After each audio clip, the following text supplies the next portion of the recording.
أينما كنا أينما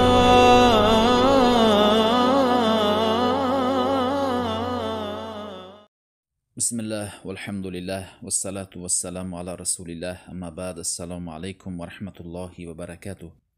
یکی از گناهان کبیره این نافرمانی کردن با پدر مادر می باشد. عاقی پدر مادر شدن می باشد.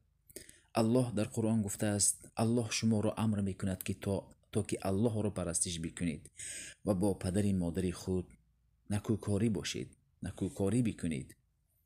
الله سه چیز را در قرآن با هم برابر کرده است: اطیع الله و اطیع الرسول. الله را اطاعت بکنید و پیامبر را اطاعت بکنید.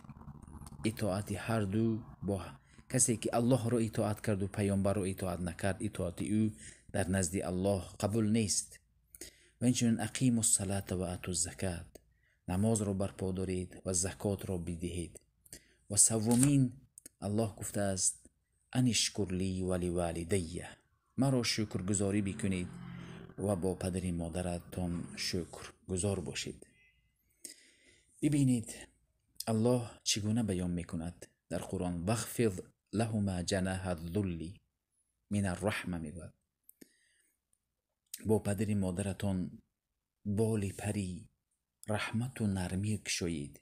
چگونه؟ وقتی که یک پرنده را میبینیم که چوجه های خود را زیر بالهایش قرار میدهد، همچنان پدر مادر، با پدر مادر ما نرمی بکنیم و جناح الذل، سخنهای نرم بگوییم و آنها را، دلهای آنها را بردا بکنیم. بگوییم رب ارحمهما کما ربیانی صغیرا، پروردگار آنها را، هر دوی آنها را مورد بخشش قرار بده چگونه ای که بر من لطف مهربانی کردن. در حقیقت نزد پیامبر صلی الله علیه و سلم جوان آمد، گفت به جهاد آماده بود. پیامبر گفتند پدر مادرت را چگونه گذاشتی؟ آن مرد گفت پدر مادرم گریه میکرد. پیامبر گفتند برو اطاعت پدر مادرت را بکن، این جهاد تو است. این در حقیقت در این وقت جهادی فرض عینی نبود، برای همین فرض کفایه بود که پیامبر اجازت آنها را پرس گفتند. در روز قیامت شخصایی میبینند که در مابین بهشت دوزخ میایستند، اعراف میگویند. آنها به جهاد به راه الله رفتند، اما به اجازت پدر مادرشان. آنها بین دوزخ و بین بهشت که نیکی و گناهشان برابر شده است، او آنها را اعراف میگویند. هر کسی که در این دنیا با پدر مادرش عاق می شود جزایش را می بیند.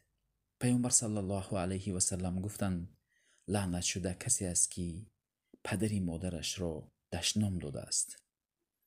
دو طایفه شخص ها پیامبر صلی الله علیه و سلم می گویند که عاقبت گناهشان، جزایشان را در این دنیا می بینند. یکمش زناگر، دومیش عاق پدری مادر می باشد.